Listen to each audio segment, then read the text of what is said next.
never slow up, no I don't take shit. I got no love for the fakeness. If you wanna play tough and wanna hate this, I'll always show up.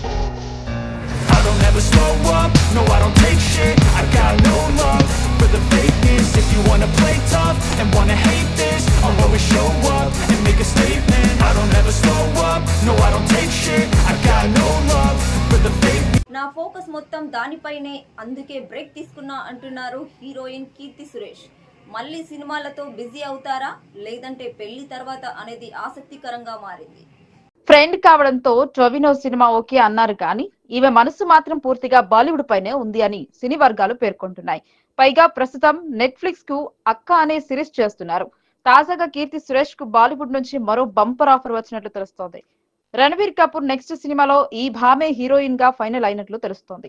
దాంతో పాటు మరికొన్ని కథలు కూడా వింటున్నారు ఈ beauty. మొత్తానికి after marriage only Bollywood, no south అంటున్నారు కీర్తి. ఈ లెక్కన అక్కడే సెటిల్ అవ్వాలని చూస్తున్నారేమో, మరి వేచి చూడాల్సిందే.